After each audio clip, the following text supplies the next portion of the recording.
자, 이 화면 다 보이죠?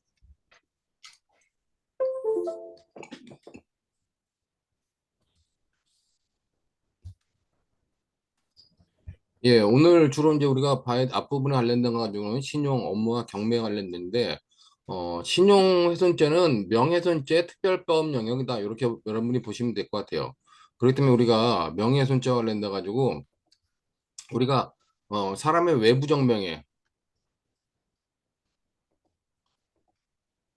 외부적 명예를 보호법이라는 게 일반적으로 명예훼손죄입니다.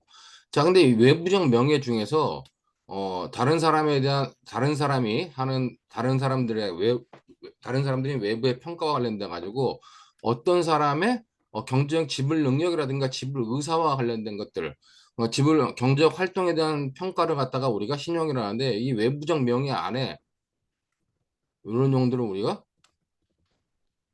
신용이라 하는 겁니다. 이 신용은 어떤 지불 능력, 지불 의사에 관련된 외부의 평가들을 말하는 거예요. 자, 결국 이 신용을 침해하는 행위, 침해하는 행위 관련된 건 결국 허위 사실 유포 아니면은 기타 위계로서 위계로서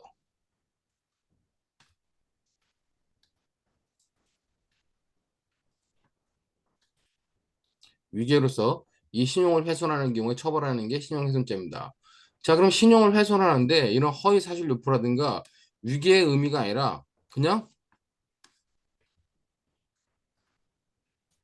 진실한 어떤 사실을 적시해 가지고 어떤 사람의 경제적 능력이라든가 경제적 의사에 관련된 외부적 평가를 침해하는 경우 그 경우도 신용훼손죄가 있을 때 그런 경우에는 신용을 침해하지만은 침해 방법이 요 허위사실 유포라든가 위계가 아닌 경우에 그냥 신용훼손죄가 성립하는 것이 아니라 외부적 명예를 회하는 명예훼손죄로 처벌된다. 그렇게 여러분들이 이해하면 될 것 같습니다. 그렇다면 명예 중에서 외부적 어떤 사람에 대한 외부적 평가인 그 외부적 명예를 보호하는 명예훼손죄 중에서 특히나 어떤 한 사람의 경제적 지불 능력 아니면 경제적 지불 의사와 관련된 것들을 신용이라 가지고 별도로 보호하고 있는 거다. 이렇게 여러분들이 이해해 두면은 뭐 신용훼손죄와 관련된 것들은 뭐 어렵지 않게 이해할 수 있으리라 봅니다. 자, 이에 대해서 이제 우리가 이제 봐야 될 것 중에 하나가 바로 업무방해죄예요.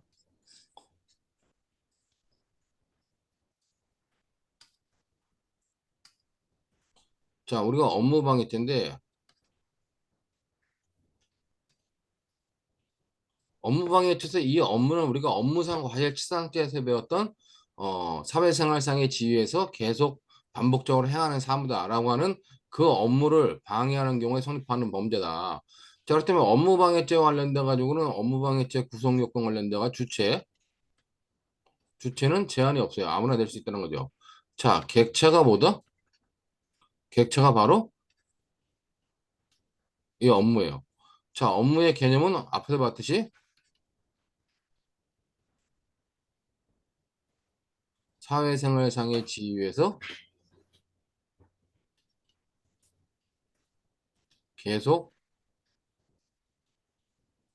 반복적으로 행하는 사무다. 자, 요 개념은 업무상 과실치상죄에서의 업무하고 개념하고 똑같아요. 형법상의 모든 업무의 개념은 사회생활상의 지위에서 계속 반복적으로 행하는 사무다. 라고 하는 것들은 똑같기 때문에 그런 점에 있어서는 여러분들이 뭐 앞부분에 관련된 내용들을 그대로 보면 됩니다. 단, 우리가 업무상 과실치상죄 업무는 업무의 적법 여부를 갖다가 불문한다 그랬죠. 단지 그 업무는 사람의 생명, 신체에 관련된 업무를 했습니다. 근데 이 업무방해죄에서 업무는 뭐다? 이 업무는 지금 우리가 보호의 객체, 즉 보호법익이자 행위의 객체, 행위의 객체예요. 자, 그렇기 때문에 이 업무방해죄에서 말하는 보호의 객체, 행위의 객체 때문에 최소한 업무방해죄에서 말하는 업무는 뭐다? 이건 형법상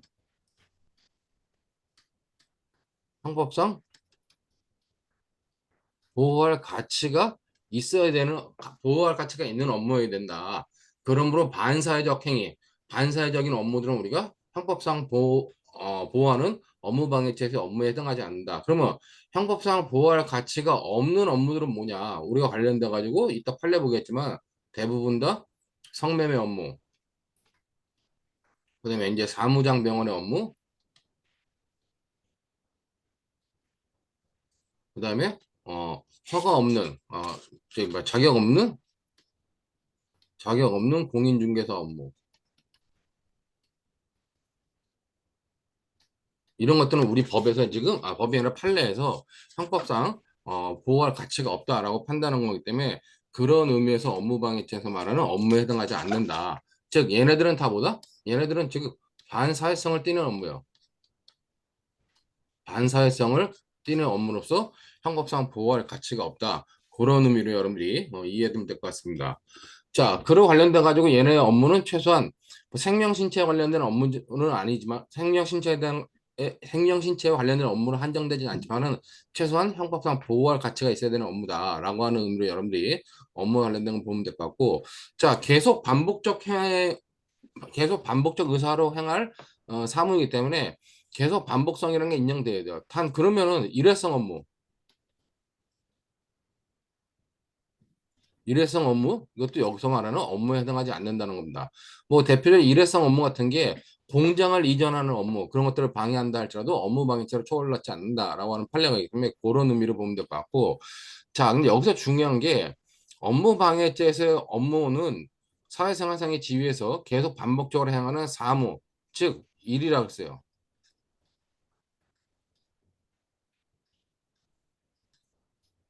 사무다. 자 그럼 이 일이라고 했을 때 이 일에는 과연 우리가 사적인 영역의 업무인 이 사무하고 공적인 영역에서의 업무인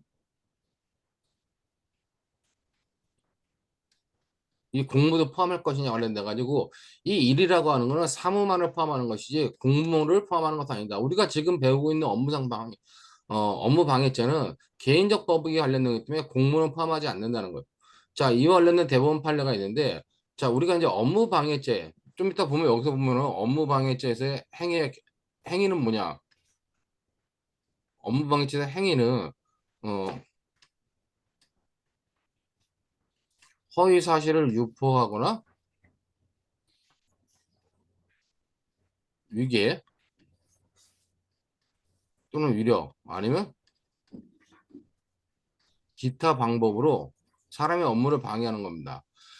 자, 그럼 여기서 공무가 왜 포함되지 않느냐와 관련돼 가지고 우리 판례는 기본적으로 공무방해죄,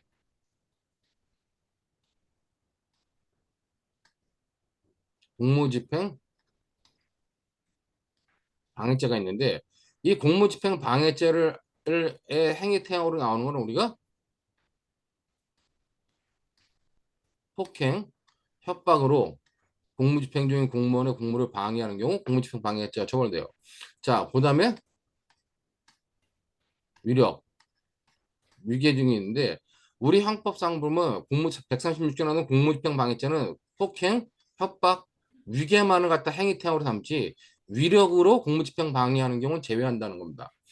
자 그러면 공무원이 공무집행을 하고 있는데 폭행에 이르지 않는 상대방의 의사를 제압할 수 있는 위력을 통해서 공무집행 방해하는 경우 이 경우로 갖다가 공무집행 방해죄로 처벌할 수 있냐? 처벌할 수 없죠.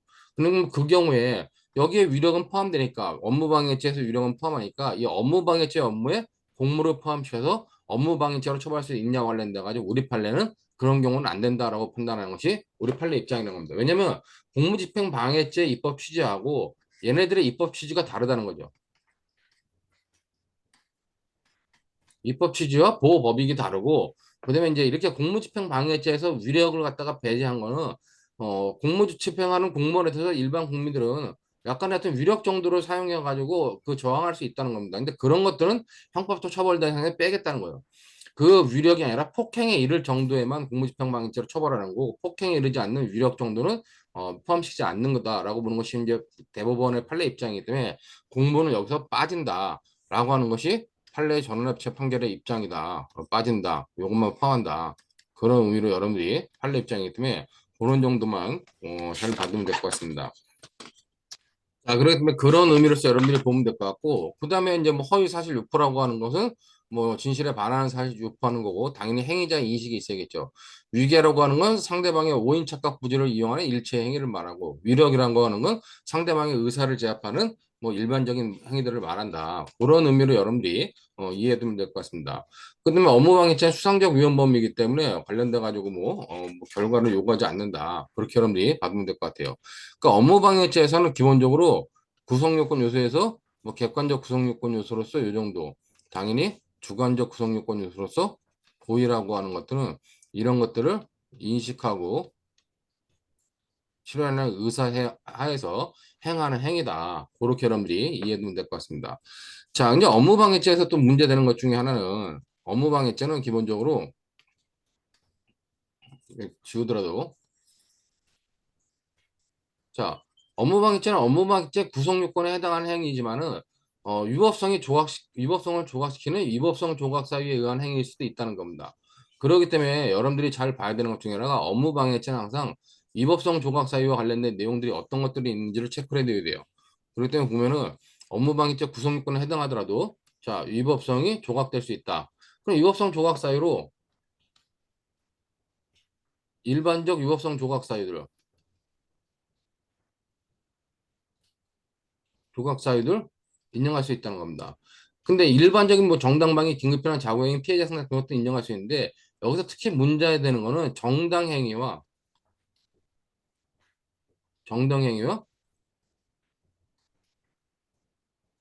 노동쟁의행위, 즉 파업과 관련된 문제예요. 그렇기 때문에 근로자들이 파업하는 거, 그 사람들은 근로자들이 파업하는 거는 노동조합 관계법에 의한 정당한 행위로 판단할 수 있다는 겁니다. 자, 근데 이 노동쟁의 행위 관련돼 가지고 우리가 이제 기본적으로 노동쟁의가 정당행위로서 아니면 법령에 의한 행위로서 위법성이 조각될 수 있다. 그러니까 위법성 기본적으로 정당행위 노동쟁의 관련돼 가지고 얘네들은 기본적으로 뭐냐?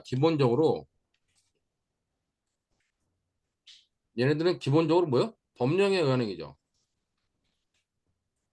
노동쟁의 행위가 법에 의해서 이루어지기 때문에 법령에 의한 행위로서 위법성이 조각될 수 있다는 겁니다. 즉 우리가 정당행위 보면은 법령에 의한 경우, 그다음에 이제 뭐 법령에 의한 경우, 업무로 인한 경우, 그다음에 사회상계 반하지 않는 행위로 볼 수 있는데 노동쟁의가 법에 따라 가지고 파업이 법에 따라 가지고 했다. 목적이 정당하고 수단이 뭐 기본적으로 정당하고 그다음에 절차를 따랐고 뭐 쭉 하려는 몇 가지 요건들인데 그런 요건을 갖춘 경우는 법령에 의해서 노동쟁의가 위법성이 조각될 수 있다는 겁니다. 근데 이와 관련돼 가지고 이제 정당행위에 해당하지 않는다고 본 판례들이 몇 가지 있어요. 그러니까 그런 판례들에 관련된 것들과 관련돼 가지고 노동조합 관련된 판례들도 여러분들이 좀 알아둘 필요가 있다라고 판단하기 때문에 위법성 조각사에 관련돼 가지고 그런 것들만 여러분들이 좀 받으면 될 것 같습니다. 자, 그 다음에 이제 여기 업무 방해죄 관련돼 가지고 여러분들이 잘 봐야 되는 것 중에 하나는 자, 이게 이제 업무 방해죄인데 이런 업무 방해죄 이외에 컴퓨터 등 이용 업무 방해죄가 있습니다. 자, 컴퓨터 등을 이용해가지고 요즘 업무 처리를 하는 경우가 많죠. 그러니까 1995년도에 이게 새롭게 신설돼 들어왔는데 이 컴퓨터 등을 이용한 업무 방해죄 관련돼 가지고는 사람의 업무를 방해하는 거예요, 기본적으로. 기본적으로 사람의 업무를 방해하기 때문에 우리 판례가 업무 방해죄를 지금 추상적 위헌범으로 본다 했죠.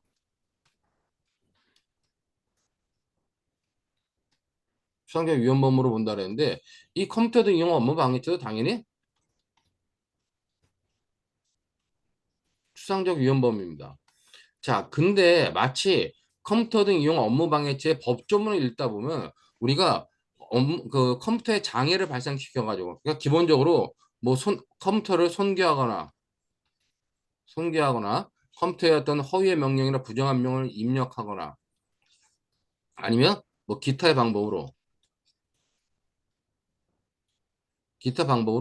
현실적으로 장애를 발생시켜야 돼요. 자, 장애를 발생했는데 이 부분은 어디냐? 이 부분은 요 부분이 일어나는 부분 전부 다 컴퓨터와 관련된 겁니다. 그러니까 컴퓨터를 손괴하거나 컴퓨터에 무슨 부정한 명령을 입력하거나 기타 방법으로 컴퓨터에 장애를 발생시켜. 근데 이 장애는 뭐다? 이 장애는 현실적으로 장애를 발생시켜야 돼요. 근데 이 현실적으로 장애를 발생시켜야 된다 그러니까 요거를 잘못 읽으면 어떻게 돼요? 요것만 잘못 읽으면 이거는 추상적 위헌범위 아니라 장애를 발생시켜야 되는 그 침해범이거나 구체 위험범이 아니냐 이렇게 판단할 수 있는데 컴퓨터 등을 이용한다 그랬잖아요. 그렇기 때문에 컴퓨터에 이런 현상들을 발생시켜 가지고 이런 걸 발생시키면 당연히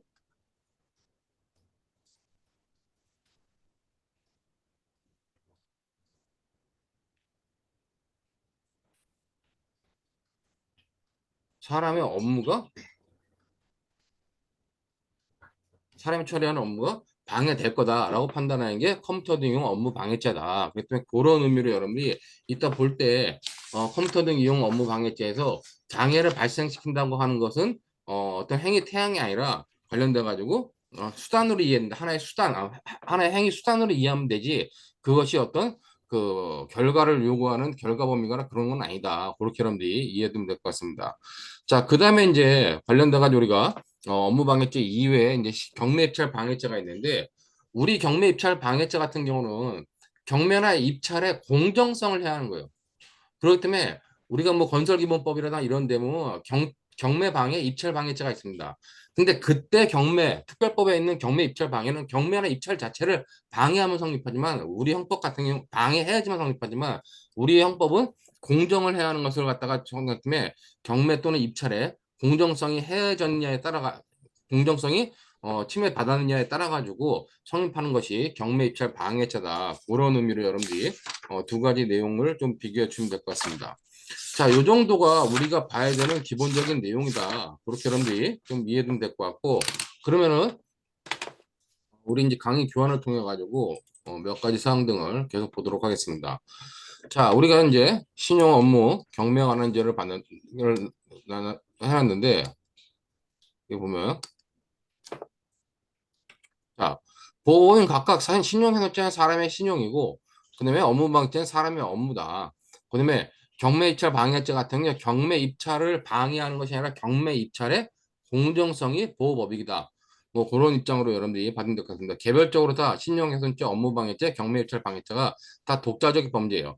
그 다음에 이제 컴퓨터 등을 이용한 업무방해죄가 업무방해죄에서 좀 추가된 요건이다. 그렇게 보면 될 것 같고, 자, 그 다음에 이제 신용훼손죄를 먼저 신용훼손죄에 관련된 내용들을 보면은 신용훼손죄를 보면은 여기서는 허위 사실을 유포하거나 기타 위계로서 사람의 신용을 훼손한 사람을 처벌합니다. 그럼 여기 없는 게 뭐냐?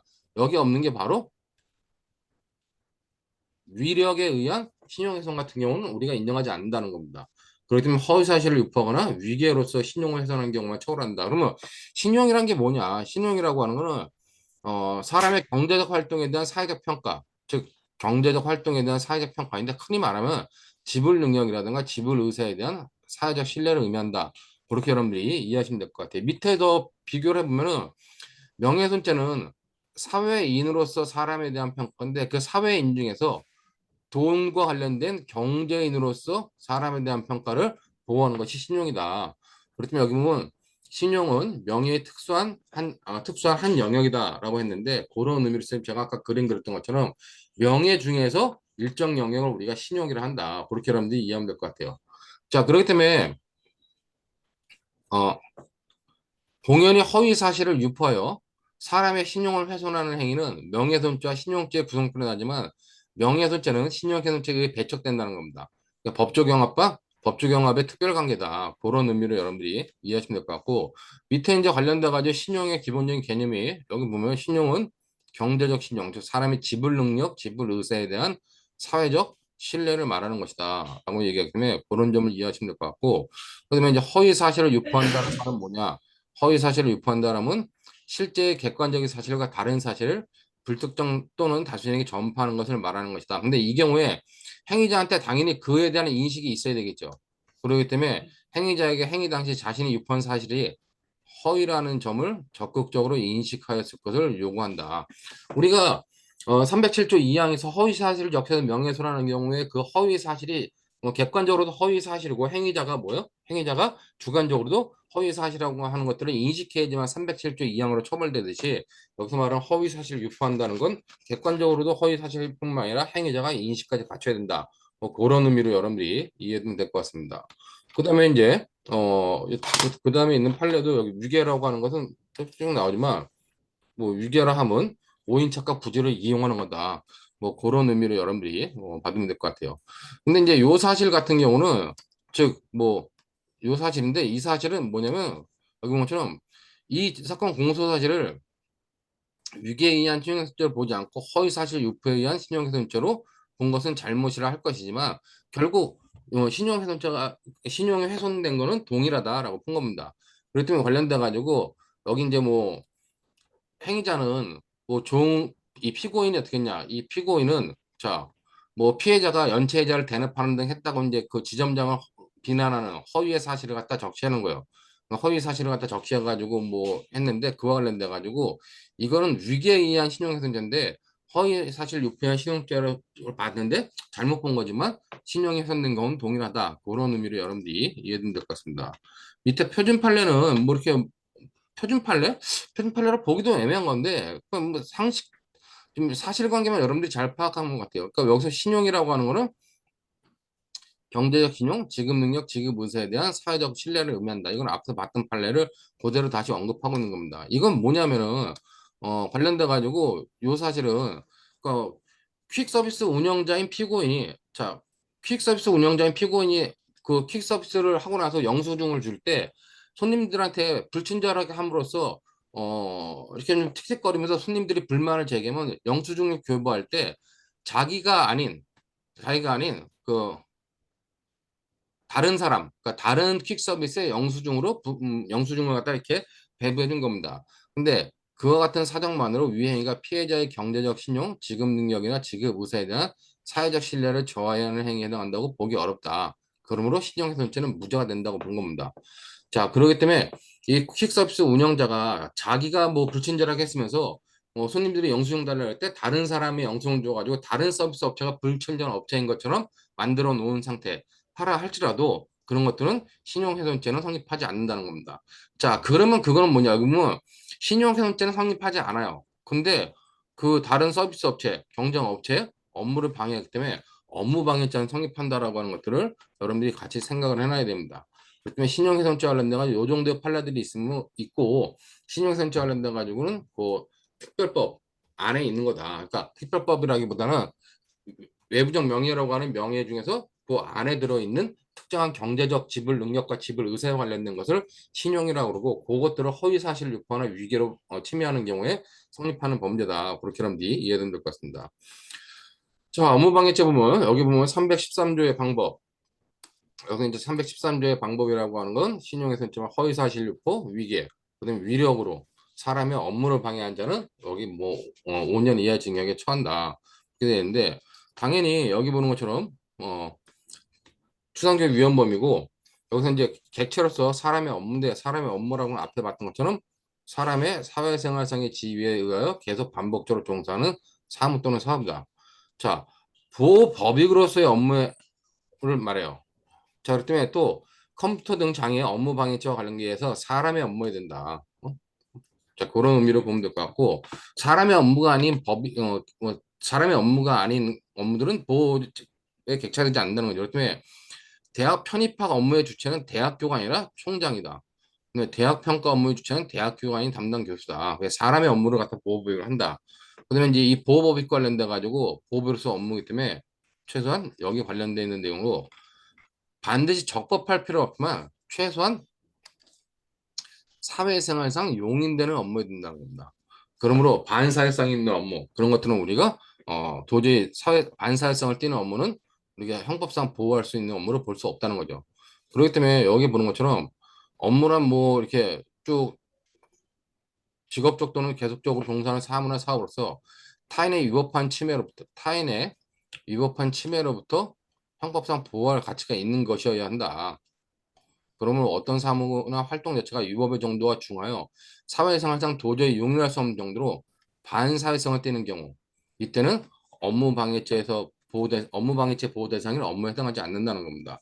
그렇기 때문에 대표적으로 밑에 보는 것처럼 이게 뭐다? 여기 관련돼 가지고 이게 성매매 업무죠. 이거는 형법상 업무방해죄의 보호 대상이 되지 않는다. 그다음에 그 밑에 다음 판례를 보면 다음 판은 이제 관련돼 가지고 의료법인이 아닌 자가 의료기관을 개설하여 운영하는 행위. 이거는 흔히 말하는 사무장병원. 사무장 병원의 업무도 우리가 업무방해죄에서 말하는 업무에 해당하지 않는다. 그러니까 보호 대상이 아니라는 거죠. 사무장 병원이 아니니까 당연히 사무장 약국 같은 경우도 당연히 아니겠죠. 응? 그런 의미로 여러분 보시면 될 것 같고, 그다음에 그 다음 그 밑에 있는 판례, 2007년도 판례 같은 경우는 그다음에 그 뭐죠? 저기 뭐 허가받지 아니한, 그러니까 관련돼 가지고 등록되지 않은 무허가, 즉 자격증 없는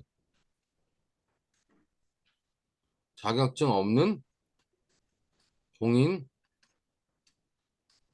중개사의 업무, 이런 경우도 반사회적 업무다. 그러면 형법상 부할 가치가 없다.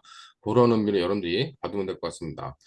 자, 그 다음에 이제 관련돼서 업무라고 하는 거는 계속 반복적이기 때문에 일회적 사무는 업무방해죄에서의 업무가 아니라는 거예요. 자, 그렇기 때문에 그 여기서 보면은 주된 업무뿐만 아니라 이와 밀접 불가분한 관계에 있는 부수적인 업무도 포함되는 거지만 계속하여 행하는 사무가 아닌 공장의 이전과 같은 공장의 이전과 같은 일회적 사무는 뭐다? 업무방해죄에서 말하는 업무가 아니다. 여러분들이 살다 보면 이사하죠. 집이 이사할 수도 있고, 좀 여러분들과 학교 근처로 와가지고 이사를 살 수도 있고, 회사도 똑같아. 회사도 사무실이 비싼 사무실이 있다가 회사가 어려우면 싼 사무실로 옮길 수도 있고, 아니면 뭐 저렴한 임대료를 내는 사무실에 있다가 회사가 잘 돼서 뭐 좋은 동네 사무실로 옮길 수 있습니다. 자, 그렇다면 이사 업무는 어떻게 보면 계속 반복적으로 행할 수 있어요. 근데 공장의 이전이라고 하는 건 뭐냐? 공장의 이전은 보통 공장에 이전을 한다? 이런 사무는 거의 없다는 겁니다. 한 번 회사가 설립되면 그 공장은 회사가 설립돼서 끝 없어질 때까지 거의 그 공장의 부지에 있지 보통 이전하지 않는다는 거예요. 물론 경우에 따라 가지고 공장을 이전할 수도 있는데 이전할 수 있다 할지라도 보통 공장의 이전 같은 거는 일회성 업무에 해당하지 앞으로 계속 반복할 사무가 아니다. 그런 의미로 여러분들이 받으면 될 것 같습니다. 그다음에 이제 한 번밖에 안 한 사무예요. 한 번밖에 안 한 사무라도 여기 보는 것처럼 종중의 정기총회를 주재하는 종중회장의 의사진행 업무. 이거는 1년에 정기총회를 1년에 한 번 하기 때문에 한 번만 하겠죠. 근데 매년 하기 때문에 이런 것들은 계속 반복적으로 행하는 사무이기 때문에 이때의 사무는 뭐다? 그러니까 공장의 이전과 같은 이례적 사무는 업무가 아니지만은 이런 종중의 정기총회를 주재하는 종중회장의 사무는 매년 행하는 사무이기 때문에 사무에 해당한다. 그런 의미로 여러분들이 관련된 내용들 파악하시면 될 것 같습니다. 그다음에 2013년 요거는 초등학생들이 학교에 등교하여 교실에 수업을 듣는 것. 이것이 과연 초등학생들의 업무냐? 이거는 초등학생들의 업무가 아니라는 거예요. 초등학생들의 업무가 아니라 무상으로 초등교육을 받을 권리 및 초중등교육법에서 정하고 있는 국가의 의무교육 실시 의무와 학부모들의 취약 의무 등에 기하여 학생들을 본인의 권리를 행사하는 것이거나 국가 내지 부모들의 의무를 이행하는 것에 불과하다. 그렇기 때문에 수업을 듣는 것은 학생들이 권리를 행사하는 것, 그럼 아니면 국가 내지 부모들의 의무를 이행하는 것에 불과할 뿐이지 그런 것들은 우리가 업무방해죄에서 말하는 업무에서 말하는 그뭐 사회생활 지위에서 개각하는 사무는 아니다. 그런 의미로 여러분들이 뭐 관련된 것들 보고 있으면 될 것 같습니다. 요 판례는 한 3, 4년 전에 시험에 나왔어요. 그러니까 초등학교 교사의 업무를 방해하는 경우가 과연 업무방해죄에서 업무에 해당하느냐? 초등학생들의 업무를 방해한 것이 아니라 초등학생들의 업무를 방해한 것은 아니다. 초등학생의 업무가 아니기 때문에. 그다음에 이제 교사가 국립학교 교사였나? 그래가지고 국립학교 교사의 업무는 공무죠. 그다음에 공무를 방해하는 거는 업무방해죄에서 업무에 해당하지 않는다. 좀 이따 보겠지만은 그 관련된 판례들로 나왔던 판례이기 때문에 여러분들이 한번 봐두시면 될 것 같고, 그다음에 이제 2005년도 이 판례는 아까 봤던 것처럼 신용훼손죄에서 허위사실 유포한 게 아니라 위력이라고 했는데 뭐 그런 거 똑같은 겁니다. 우리가 업무방해죄의 지금 행위태양이 허위사실 유포, 위계, 위력이라고 했어요. 자, 근데 여기 보면 뭐 위계의 의미가 이렇고 위력의 의미가 이러는 겁니다. 근데 이제 중요한 거는 어떤 피고인이 자신 명의로 등록되어 있는 피해자 운영의 학원에 대하여 피해자의 승낙을 받지 아니하고 폐원 신고를 해버렸다. 그럼 이게 위계에 의한 것이냐, 위력에 의한 것이냐 관련돼 가지고 여기 보는 것처럼 위력으로 위력으로 방해한 것이다. 근데 이제 원심은 위계로서 방해한 것이다라고 봤기 때문에 뭐 잘못이라고 하지만은 기본적으로 범죄 성립에 문제가 없다. 그렇기 때문에 여기 보는 것처럼 핵심상은 이게 위계가 아니라 위력에 의한 업무 방해다. 그런 의미로 여러분들이 이해해 두시면 될 것 같아요. 여기 피고인이 자신 명의로 등록되어 있는 피해자 운영 학원에 대하여 피해자 승낙을 받지 않고 폐원 신고를 했다. 이게 어떤 사안이냐면은 이게 제가 좀 너무 줄이면서 좀 많이 줄여놨는데 이게 보면 자 피고인이 어떤 학원을 운영해요. 학원을 운영하는데 학원 명의를 원래 피고인만 이 건물주예요. 피고인이 건물주니까 피고인만 학원을 갖다가 등록할 수 있습니다. 근데 피고인이 실제로 이 학원을 갖다가 누구한테? 이 피해자한테 학원을 넘긴 겁니다. 학원의 운영권을 양도한 거죠. 그러니까 피해자가 지금 학원의 주인이야. 근데 이제 학원은 기본적으로 등록할 땐 누구의 명의로? 이 건물 소유진 피고인의 명의로 등록할 수밖에 없다는 겁니다. 그러니까 학원이 등록이 피고인 명의로 되어 있으니까 피해자한테 자기 말을 듣지 않으면 폐사시켜버리겠다. 그래가지고 폐원시켜버리겠다는데 말을 안 들으니까 그냥 바로 폐원 신고를 해버렸어요. 폐원 신고한 게 이 피해자를 속인 거냐, 아니면 위력으로 피해자 업무를 방해한 거냐 했을 때, 폐원 신고 자체는 위력에 의한 것이다라고 본 거기 때문에 그런 의미로 여러분들이 이 업무방해죄에서 말하는 것들을 파악하면 될 것 같습니다. 자, 그다음에 이제 2017년도 판례와 관련돼 가지고 이거는 피고인이 자 변조된 게임 프로그램을 개시 유포하였다라고 하는 사실만으론 유기에 의한 업무방해죄가 성립하지 않는다는 겁니다. 자, 이거 뭐냐면 변조된 게임 프로그램을 개시 유포한 거는 뭐냐면은 이 피고인이 피고인이 만약에 갑이다. 그럼 갑이 어떤 외국 사이트에서 뭐 변조된 프로그램을 하나 다운받았어요. 그럼 이거를 막 유포시킨 거예요. 여기저기 유포시키고 돈 받고 유포시킨 겁니다. 근데 이 변조된 프로그램이 뭐냐? 여기 컴퓨터 관련 회사가 있으면은 뭐 게임 회사의 서버에 연결시켜 가지고 게임하는 사람들의 뭐 능력치를 높게 해주는 그런 프로그램입니다. 근데 이 갑이 뭐다? 갑이 변조된 프로그램을 가지고 이렇게 자기가 변조된 프로그램을 가지고 게임 회사에 접속해 가지고 게임 회사의 업무를 방해했느냐 그랬을 때 이거는 아니라는 얘기. 이렇게 하지 않고 얘는 어떻게 했냐? 변조된 프로그램을 자기가 게임 회사에 직접 접속하지 않고 변조된 프로그램을 다른 사람한테 이렇게 판매만 한 겁니다. 판매만 하고 유포했어요. 유포해가지고 유포한 프로그램을 가지고 다른 사람들이 각각의 게임 유저가 있을 거냐. 을이 있고 병이 있고 뭐 정이 있다. 그랬을 때 얘네들이 이걸 가지고 접속했을 때 얘를 갖다가 유포한 것만 가지고 위기에 의한 업무방해죄로 처벌할 수 있겠냐. 그럴 때 그렇게 성립할 수는 없다. 라고 판례이기 때문에 그런 의미로 여러분들이 단지 변조된 게임 프로그램을 게시하고 유포했다. 그래서 중요한 건 게임 회사 서버에 갑이 직접 접속한 게 아니에요. 그렇기 때문에 이런 경우는 업무방해죄가 성립하지 않는다라고 보면 될 것 같고 자 업무방해죄 수단과 관련돼 가지고 업무는 여러 가지 방법 즉 아까 말한 허위사실 유포 위계 위력으로 할 수 있는 것뿐만 아니라 부작위에 의해서도 가능하다는 겁니다. 자 근데 이제 피고인이 여기 뭐 피고인이 일부러 건축 자재를 갑의 토지 위에 쌓아두어 공사 현장을 막은 것이 아니라 원래 뭐다? 당초 자신의 공사를 위해 쌓아두었던 건축 자재를 공사 완료 후 치우지 않은 것에 불과하다. 이게 뭐냐면 자 공사를 했어요. 어느 건축 현장에서 뭐 하도급을 받아가지고 공사를 했는데 돈을 주지 않는 거야. 그러니까 돈을 안 주니까 자기가 거기에 공사를 다 완료했으면 누가 공사장에 자기가 쌓아놓은 자재들이 있을 거 아니에요. 그런 자재들을 치우지 않고 가버려 가지고 원래 본 원청 업체에 공사를 방해했는데 그것이 부작위에 의한 방해죄가 성립하겠냐 관련돼 가지고 이런 것들은 뭐 자기 것을 원래 치우지 않은 것에 불과하기 때문에 부작위에 의한 업무 방해는 성립하지 않는다라고 본 겁니다. 그런 의미로 여러분들이 관련된 판례를 보면 될 것 같고 그다음에 이제 여기 공무도 포함되는 줄 알았는데 가지고 우리가 136조, 137조에 비교해서 뭐라 그랬는데 제가 아까도 봤지만은 여기서 말하는 아이고 잠깐만요. 이게 왜 이렇게 됐지?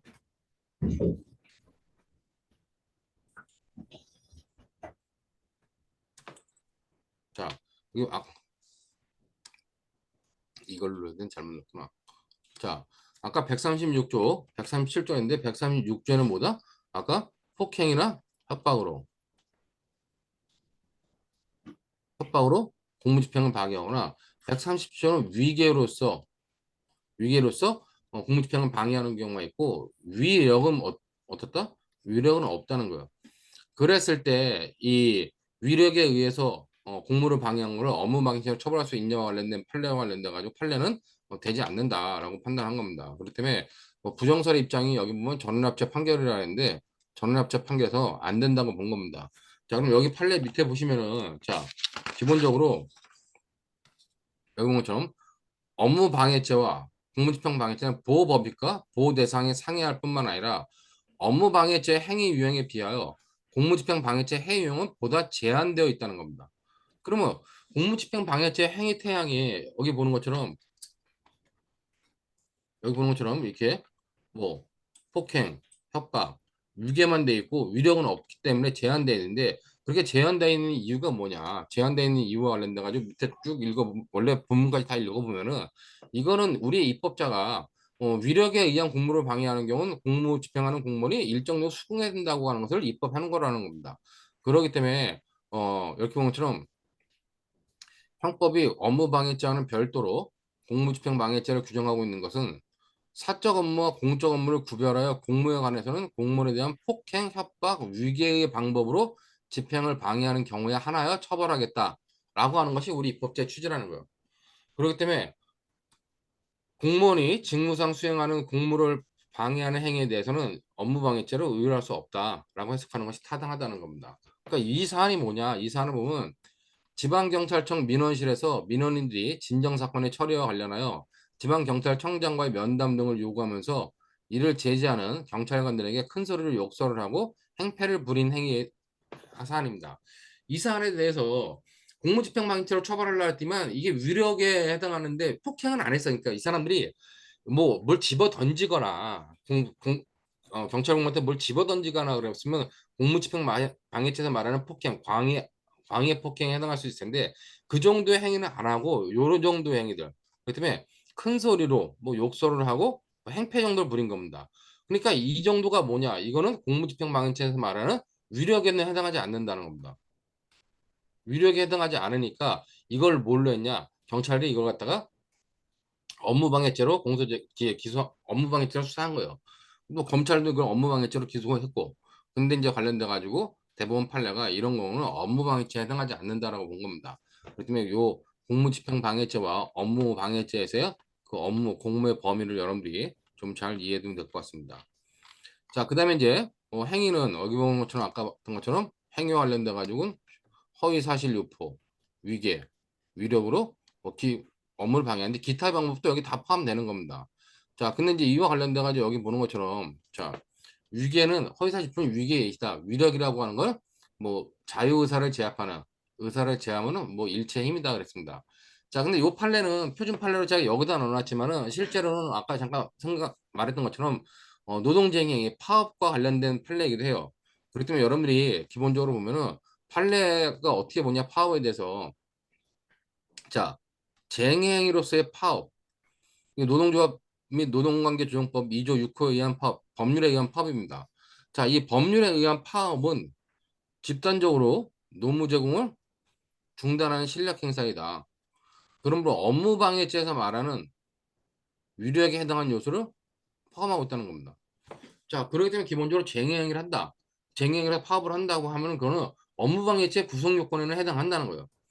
근데 그것이 법령에서 딱 말하는 절차를 지켰다면은 법령에 의해서 위법성을 조각한다는 겁니다. 그렇기 때문에 여러분들이 노동조합법상의 쟁의행위, 파업 관련돼 가지고 업무방해죄 구성요건에 해당하는데 왜 그러냐? 그건 위력에 의한 것이기 때문에 업무방해죄에서 말하는 구성요건에 해당한다.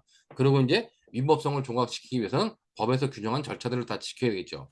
근데 이제 요 사안 관련돼 가지고 과거에 이 전원협체 판결인데 왜 전원협체 판결이냐면은 자 쟁행으로서 파업이 언제나 업무방해죄에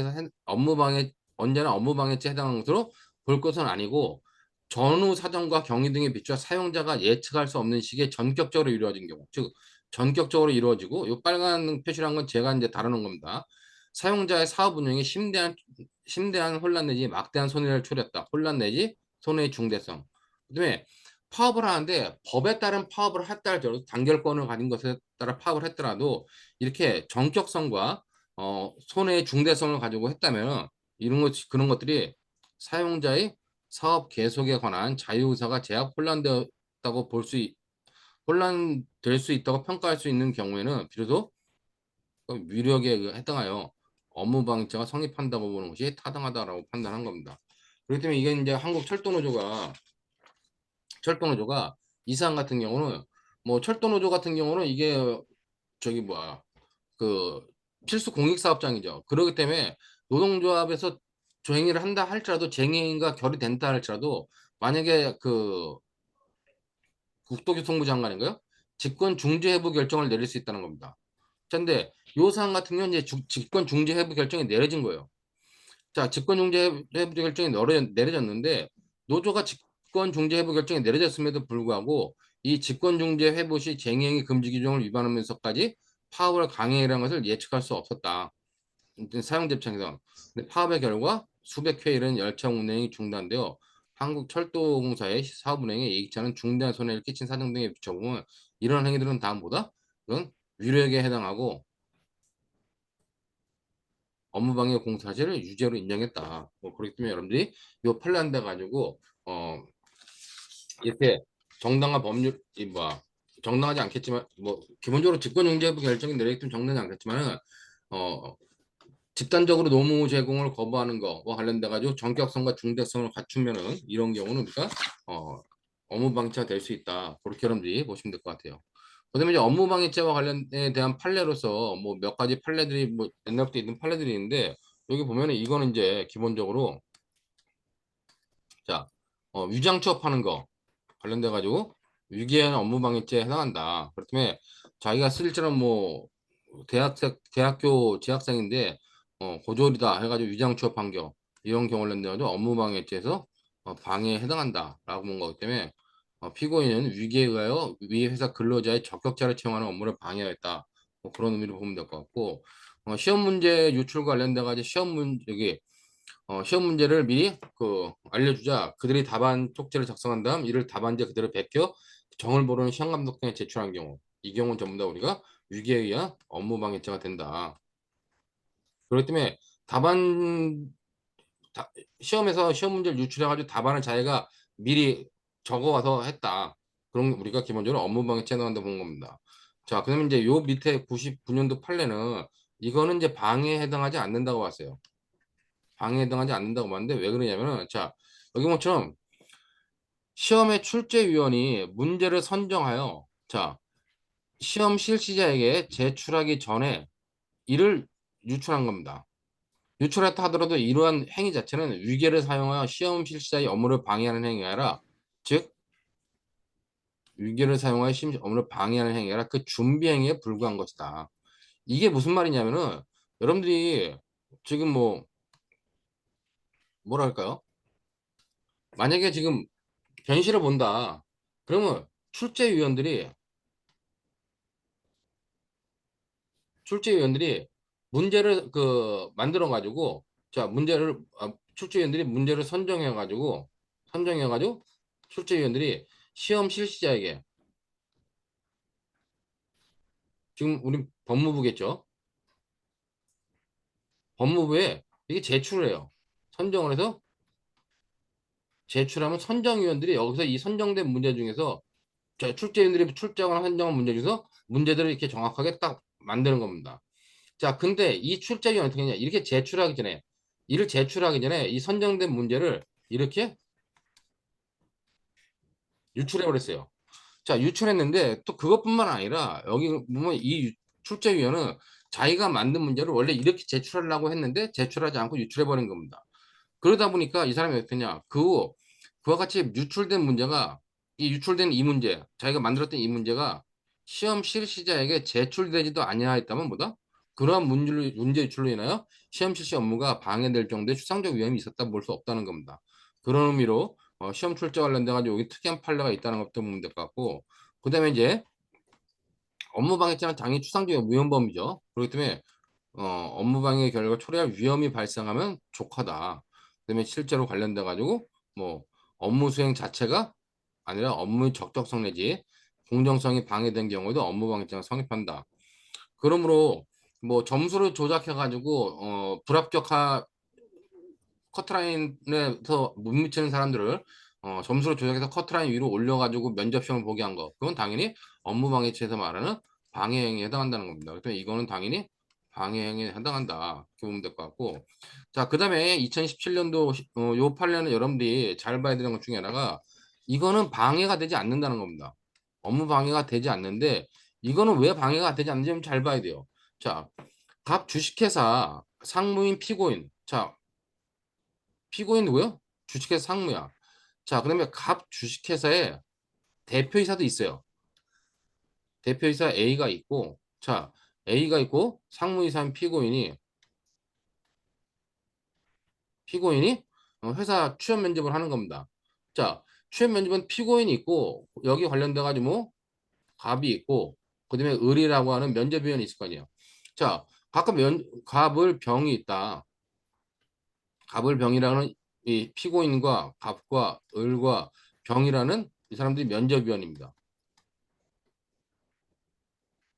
면접위원인데 자 여기서 이제 어떤 사람이 면접을 봤어요. 면접을 보니까 면접위원인 을이 면접이 끝난 후 인사 담당 직원에게 차점표를 작성해 제출하고 면접 장소에 먼저 퇴장했습니다. 즉 여기서 뭐 이 사람한테 점수가 10점 만점인데 이 을은 뭐 한 7점만 준 겁니다. 7점을 주니까 7점을 주고 이 사람은 어떻게 해요? 퇴장해 버렸어. 자, 이 사람은 점수를 줘버리고 이렇게 나가버린 겁니다. 나가버리니까 피고인 상무이사는 이 사람이 7점 준 그 사람을 뽑고 싶은 거야. 어?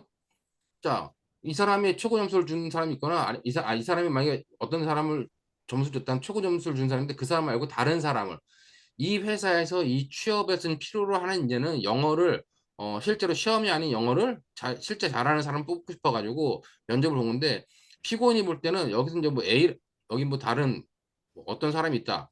이 사람 뽑고 싶은 겁니다. 이 사람이 실제로 영어를 잘해. 근데 이 사람은 을은 이 사람을 갖다가 뽑아놓은 거예요. 그러니까 이 사람이 나가버리니까 피고인이 뭐냐? 피고인이 이 사람이 나한테서 병과 상의해가지고 이 사람한테 점수를 최고 많이 주자 우리는. 그래서 이 사람을 뽑은 겁니다. 이 사람을 많이 뽑았다는 자체는 뭐다? 이 사람 많이 뽑았다는 건 검사는 이 을이라는 면접위원회 업무를 방해했다는 건데 이 면접위원회 토탈 면접위원장 이 피고인이에요. 그리고 을은 자기 점수를 제출하고 나가버렸어. 그렇다면 이 사람의 업무는 방해되지 않았다는 겁니다. 그러면 이 업무는 뭐냐? 이 업무는 기본적으로 회사의 업무죠. 회사의 업무인데 피고인이 이 대표이사인 갑한테 이런 상황을 보고하고 갑으로부터 승인까지 받았습니다. 그러니까 회사 대표의 업무를 방해한 것도 아니고 회사 대표가 채용을 하는 걸 방해한 것도 아니고 의뢰 업무를 방해한 것도 아니다. 그래서 업무방해죄가 성립하지 않는다고 본 겁니다. 그런 뷰 2017년도 판례는 특이하니까 그 판례를 여러분 보면 될 것 같고 자 업무방해죄는 미수범 처벌 규정이 없어요. 그 없는데 관련돼 가지고 자 여기 보는 것처럼 피고인이 어 관련돼 가지고 밑에 보면은 업무방해죄 결과 발생에 염려가 없는 경우 결과 발생에 염려가 없는 경우는 뭐다? 그 경우는 아예 무죄라는 거죠. 이 경우는 당연히 무죄다. 왜냐면 처벌 규정이 없기 때문이다. 근데 이건 뭐냐면 이제 피고인이 피고인 소유의 임야에다가 철제 울타리를 설치했습니다. 자, 철제 울타리를 설치해가지고 그 피고인 소유의 임야에 다른 사람들이 통행을 갖다 방해한 거예요. 그 왜냐면 다른 피해자들은 뭐냐? 그 원래 통행하던 사람들은 그 농장 내 이 피고인 소유의 농장 내 작업도로를 사용해 가지고 자기들 이 피해자들의 뭐 저기 뭐야 논으로 이제 왔다 갔다 하는 사람들인데 이 사람들의 농업 업무를 갖다 방해했다 그랬는데 실제로 이 어 피해자들이 원래 이 농장에서 땅으로 다니기 전에 이 피해자들이 다니던 기존 도로가 있었습니다. 원래가 기존 도로가 존재했고 단지 이 피고인 소유의 임야에 있는 땅을 지나가면 좀 더 빠르게 왔다 갔다 할 수 있으니까 글로 왔다 갔다 한 거예요. 근데 피고인이 자기 소유 임야에다 철제 울타리를 설치해가지고 다른 사람들이 못 다니게 한 거. 그것이 다른 사람들의 업무를 방해했냐? 그건 다른 사람들의 업무를 방해한 것이라 볼 수 없다는 겁니다. 뭐 그런 의미로 여러분들이 뭐 관련된 내용들 받으시면 될 것 같습니다. 자, 그다음 위법성 조각 사유에서 밑에 보는 것처럼 우리가 팔로 파업을 했죠. 여기 뭐좀 자 쟁행위가 형법상 정당행위가 되기 위해서는 뭐냐? 여기 뭐좀 첫째 주체가 단체 교섭의 주체로 될 수 있어야 되고 목적이 근로조건의 향상을 위한 것이어야 되고 그다음에 관련돼 가지고 뭐 절차 등 법령이 규정한 절차를 거쳐야 된다. 그다음 게 그다음에 이제 수단과 방법이 폭력의 행사에 해당되지 않아야 된다. 자, 그러므로 이런 요건들을 갖춰야지 정당화가 될 수 있다. 근데 요 사안 같은 경우는 노동 자기네 이제 자체 규약에 쟁행을 하기 위해서는 선거 조합원들의 선거를 거쳐야 되는데 선거를 거치지 않은 경우다. 그렇기 때문에 조합원의 직접 비밀 무기명 투표에 의한 과반수의 찬성을 거치지 아니하고 쟁행에 나간 경우 그 경우 뭐요? 법령이 규정한 절차를 거치지 않은 거기 때문에 위법하다라고 본 겁니다. 뭐 그런 의미로 여러분들이 보시면 될 것 같고 요 2020년도 요 판례는 여러분들이 잘 봐야 되는 것 중에 하나가 자 쟁행위가 위법하냐 위법하지 않는 거는 자기하고 사용자의 관계에서 그렇다는 얘기입니다. 자 그렇다면 제3자의 법익을 침해한 경우에 원칙적으로 정당성이 인정되지 않는다는 거예요. 자, 쟁행위가 정당한 법령에 의해서 법령상 근거들을 가지고 법에 의해서 쟁행위가 정당하게 이루어졌다. 그러면 그 정당성은 노동자하고 사용자의 관계에서만 이루어지는 거지 제3자의 법익을 침해하는 경우는 원칙적으로 인정되지 않는다는 겁니다. 그러므로 이렇게 수급인 소속 근로자의 쟁의행위가 도급인의 사업장에서 일어나 도급인의 형법상 보호법익을 침해한 경우 이런 경우 뭐다? 이런 경우는 여기 보는 것처럼 정당성을 갖추었다는 사정만으로 사용자가 아닌 도금에 대한 관계에서까지 법령에 의한 정당행위로서 법익 침해 위법성이 조각된다고 볼 수는 없다는 겁니다. 자, 이게 뭐냐? 이게 원칙이라는 얘기예요. 근데 이 밑에 보는 것처럼 밑에 보면 예외로서 여기 보면 요거는 비록 이런 경우라도 이런 것이 원칙이라도 비록 예외적으로 사용인인 수급인에 대한 정당성을 갖춘 쟁행위가 도급인의 사업장에서 이루어져 형법상 모든 도급인의 법익을 침해한 경우에 그것이 위법하다고 볼 것은 아니고 법제 전체의 정신이나 이런 것들을 보면은 예외적인 경우에 해당할 수 있다라고 본 겁니다. 그럼 예외 사유가 뭐냐? 예외 관련돼 가지고 요 밑에 이제 요 사안을 보면 여러분들 읽어보면 되는데 요 사안을 좀 그림으로 그려보면은 자 여기가 이제 도급인이 있고 도급인의 사업장이에요. 이 도급인이 있고 도급인이 일을 준 수급인이 있습니다. 자, 이 수급인이 있고 수급인의 사업장인데 이 수급인이 하는 일은 뭐냐? 이 도급인의 사업장에 자기의 직원들을 이렇게 파견하는 겁니다. 자, 파견하는 인력 송출 업체예요. 자, 인력 송출 업체인데 결국 이 직원들과 수급인이 사용자와 노동자 관계죠. 그러니까 수급인이 이 사람들의 사용자고 이 수급인한테 이 사람들이 노동자라는 겁니다. 근데 직원들이 이 수급인들과의 관계에서 즉 이 사람들의 관계에서 정당성을 가졌다 할지라도 정당성을 가졌어요. 법령으로 정당하게 쟁행이 시작한 겁니다. 자, 정당하게 법령을 가졌다고 할지도 이 직원들이 이 파견 간 도급인의 사업장에서 파업을 했다면은 그 파업이 도급인한테도 정당성이 인정되겠냐? 원칙적으로 안 된다는 겁니다. 근데 예외적으로 된다는 했는데 왜 예외적으로 되냐면 자, 직원들이 정상적으로 파업을 했어요. 정당성을 갖췄다면 기본적으로 뭐다? 이 수급인은 대체 근로를 대체 근로자를 투입하면 안 됩니다. 만약에 이 사람들이 정당하게 쟁행을 하는데 수급인이 대체 근로자를 동원해가지고 투입했다? 그럼 이 대체 근로자 투입하는 자체가 불법이에요. 근데 실제로 수급인이 어떻게 했냐? 자, 수급인이 이 대체 근로자를 구해가지고 대체 근로자들을 여기다가 투입한 겁니다. 자, 여기다 투입해가지고 여기에 현재 대체 근로자들이 이 노동자들이 하던 일들을 대체해서 지금 하고 있는 거예요. 그러니까 이 직원들이 어떻게 했냐? 직원들이 여기에 가가지고 이 사람들을 밀어내면서 여기서 파업을 하게 된 겁니다. 자, 이랬을 때 이 직원들이 불법적인 대체 근로자들을 몰아내기 위한 파업을 이 도급인의 사업장에서 하지 않는다면 이 사람들의 파업권은 유명무실하게 된다. 그럼 또 이런 예외적인 경우에는 쟁의가 인정된다라고 판례입니다. 그런 의미로서 여러분들이 뭐 관련된 내용들 받으면 될 것 같아요. 이제 뭐 피해자 승낙에 의한 업무 방해를 가지고 뭐 여기 보는 것처럼 자 피고인이 계주의 업무를 대행하는 데 대하여 이를 승인 내지 묵인한 사실이 인정된다면 피고인의 소유는 이른바 업무방해죄가 되지 않는다. 그런 의미로서 여러분들이 관련된 내용들 보시면 될 것 같습니다. 자, 그 다음에 이제 다음 페이지에 나와 있는 죄수와 타자의 관계 관련된 여러분들이 이것만 봐주세요. 읽어보고 요거는 상상력 경합이다. 그다음에 요거는 각각 실체적 경합이다. 요거는 왜 상상력 경합이 되고 실체적 경합이 되는지 여러분들이 읽어보면은 뭐 이해할 수 있을 겁니다. 그런 의미로 보면 될 것 같고, 그다음에 이제 표준 판례도 여러분들이 한번 봐보는 것처럼 피해자에 대한 폭행 행위가 동일한 피해자에 대한 업무방해죄 수단이 된다 할지라도 기본적으로 폭행과 업무방해죄는 보호법이 다르기 때문에 당연히 흡수관계되는 것은 아니다라고 보면 될 것 같고, 아까 얘기했지만 컴퓨터 등 업무방해죄와 관련돼가지고 여기서 핵심 사항은 뭐냐? 핵심 사항은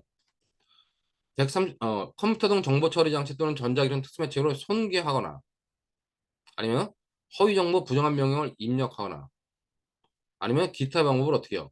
정보 처리에 장애를 발생시켜야 돼요. 정보 처리에 장애를 발생케 해가지고 어떻게 되냐? 사람의 업무를 방해하는 겁니다. 자, 근데 여기 정보 처리에 장애를 발생시킨다 할 때 이 장애는 뭐냐? 이 장애는 현실적으로 발생해야 된다는 겁니다.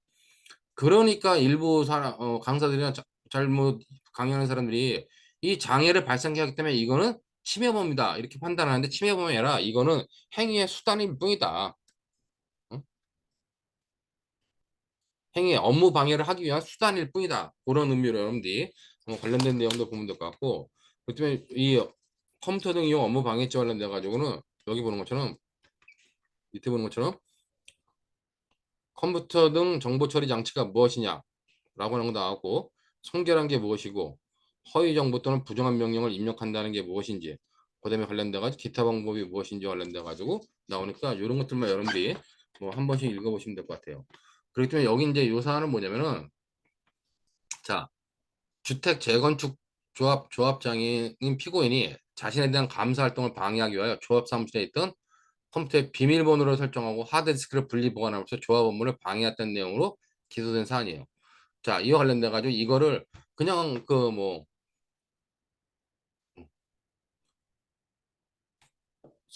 그냥 원심은 일항에 의한 업무 방해로 왔는데 이거 컴퓨터 등을 이용한 업무 방해에 해당한다라고 본 거기 때문에 뭐 그런 의미로서 여러분들이 관련된 판례들을 받으시면 될 것 같습니다. 그다음에 이제 여기 보는 것처럼 장애 발생 관련돼 가지고 여기 컴퓨터 이용 업무 방해죄 장애가 현실적으로 발생할 것을 요한다 그랬는데, 이때 관련돼 가지고 이거는 업무 방해를 위한 행위의 태양 내지 수단의 하나로 이해해야 되지, 이것을 우리가 뭐 결과범이나 아니면 침해범에서 말하는 그런 행위로 볼 것은 아니다. 뭐 그렇게 여러분들이 받으시면 될 것 같습니다. 그렇기 때문에 이때 다음 페이지 보면 업무 방해가 있어야 된다. 그래가지고 당연히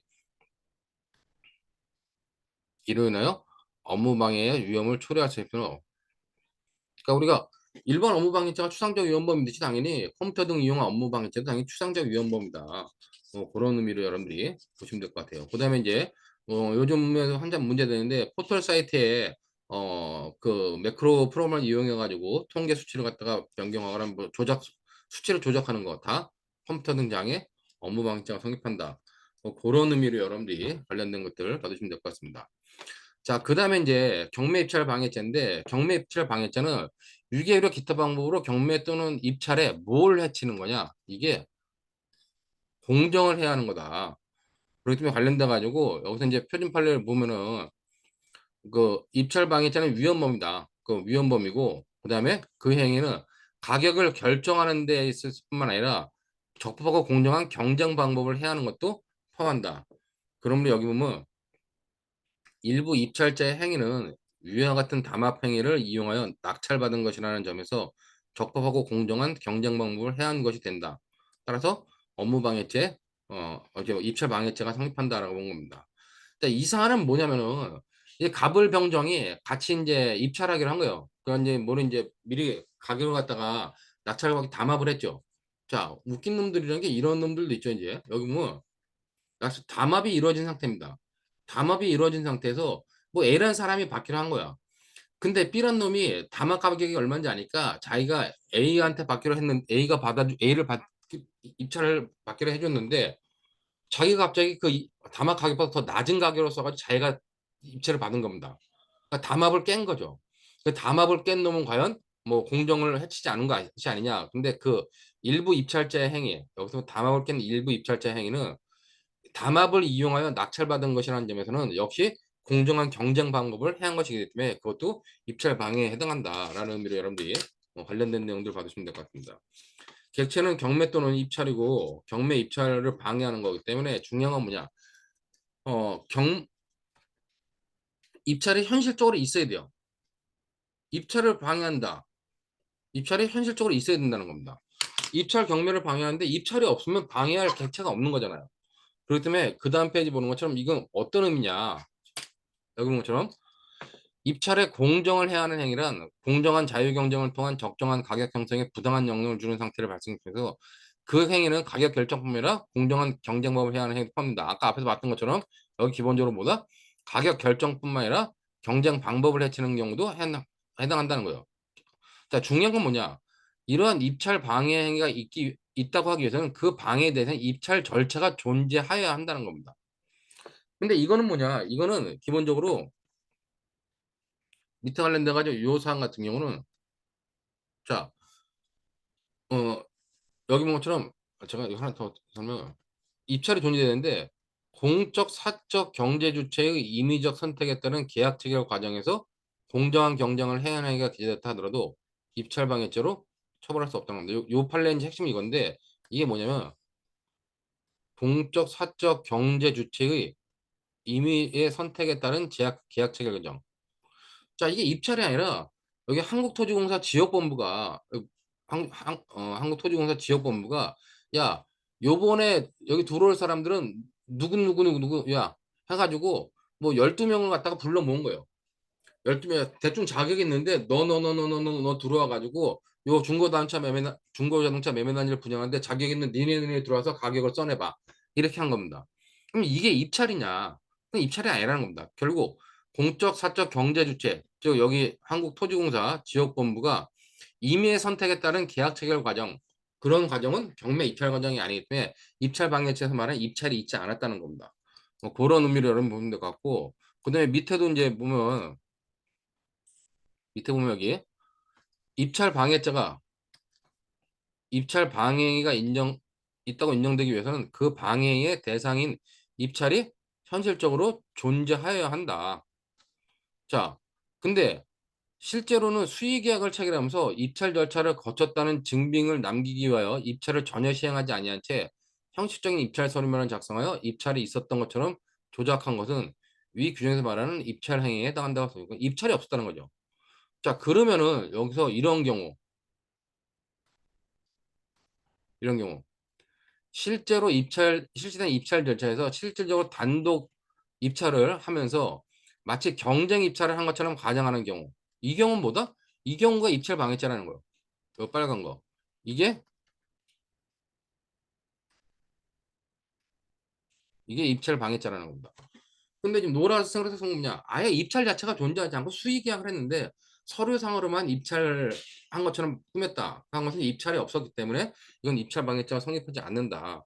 뭐 그런 의미로 여러분들이 받으시면 될 것 같고, 그다음에 이제 회계와 관련돼 가지고 유계 또는 위력 기타 방법으로 경매 입찰에 공정을 해야 하는 겁니다. 여기 보면은 자, 중요한 건 공정을 해야 하는 거예요. 그렇기 때문에 여기 보는 것처럼 밑에 보는 것처럼 주문자의 예정 가격 내에서 무모한 경쟁을 방지하고자 담합한 경우에는 담합자끼리 금품수수가 있었다 하더라도 입찰 자체의 공정을 해왔다고 볼 수 없다. 그런데 71년도 판례인데 이 판례 여러분들이 잘 봐야 되는 것 중에 하나가 이건 뭐냐면 자, 건설법 59조 1호 여기서는 어떻게 해요? 입찰 행위를 방해한 자를 처벌합니다. 자, 그러므로 입찰의 공정을 해야 할 것을 구성요건 요소로 하고 있지 않다는 거예요. 자, 입찰에 방해만 하면 처벌해요. 공정성이 헤어졌냐는 뭐 침해됐냐, 침해되지 않았냐 중요하지 않다는 겁니다. 근데 형법의 입찰 방해죄는 뭐냐? 형법의 입찰 방해죄는 입찰의 공정을 해야 할 것을 요구하므로 주문자의 예정 가격 내에서 무모한 경쟁을 방지하고자 담합한 경우는 입찰 방해죄를 볼 수 없다. 이것이 대법원의 입장이라는 겁니다. 무슨 말인지 되죠? 그러니까 기본적으로 뭐냐? 이 뭐 공사 가격이 주문자가 예정한 가격이 뭐 여기부터 여기까지예요. 이것이 이제 주문자의 예전 가격이에요. 예전 가격이 여기부터 여기까지인데 요 범위 내에서 입찰을 하는 사람들이 야 우리는 요 범위 내에서 결정을 하자 가지고 요렇게 어떤 저기 뭐 담합했다는 겁니다. 무모한 경쟁을 방지하기 위해서 요거로 담합을 했다. 담합을 했을 때 이것이 입찰 방해죄가 성립하냐 했을 때 여기 관련돼 가지고 공정을 해야 한 것은 아니라는 겁니다. 담합자끼리 금품의 수수가 있었다 하더라도 입찰 자체의 공정을 해왔다고는 볼 수 없다는 겁니다. 입찰 자체의 공정은 주문자의 예적 강력 범위 내에서 무모한 저기 가격 강등을 방지하고자 이렇게 한 것은 입찰 방해죄가 성립하지 않는다는 의미 때문에 그런 의미로 여러분들이 요 71년도 판례를 보시면 될 것 같아요. 그렇기 97년도 판례도 여기 이렇게 해요. 건설기본법, 건설법 59조 1호에서 말할 때 얘네들은 수수만 있으면 처벌하는데 형법은 공정을 해한 경우로 처벌한다. 그렇기 때문에 구성 요건이 약간 다르다. 그런 의미로 여러분들이 두 개를 받으시면 될 것 같고 그다음에 이제 뭐 밑에 표준 판례로 하나 있는 거 보면은 계속 나오는 것처럼 실질적으로 단독 입찰을 하면서 경쟁 입찰인 것처럼 가정하였다면 입찰 가격으로서 낙찰한 입찰의 공정을 한 것이 된다. 아까 이제 빨간 붓으로 본 거죠. 아까 본 것처럼 여기 요 내용입니다. 요 내용 그렇게 관련돼 가지고 이런 경우는 입찰 방해죄가 성립한다. 그렇게 보면 될 것 같고 자 근데 이제 그런 경우에 해당하지 미수에 그쳤다면 입찰 방해 행위에 미수행위에 불과하고 입찰 방해죄 기수에 이르렀다고 할 수 없다. 기수가 없다는 것은 미수를 처벌하지 않는 겁니다. 처벌하지 않기 때문에 무죄가 되는 거다. 그런 정도로 여러분들이 이 내용을 받으면 될 것 같습니다. 다른 제약 관계는 여러분들이 한 번씩 읽어보시면 될 것 같아요. 자, 이 정도로 해가지고 경매 입찰, 신용 업무 경매 입찰 방해죄 관련된 내용을 마치도록 하겠습니다.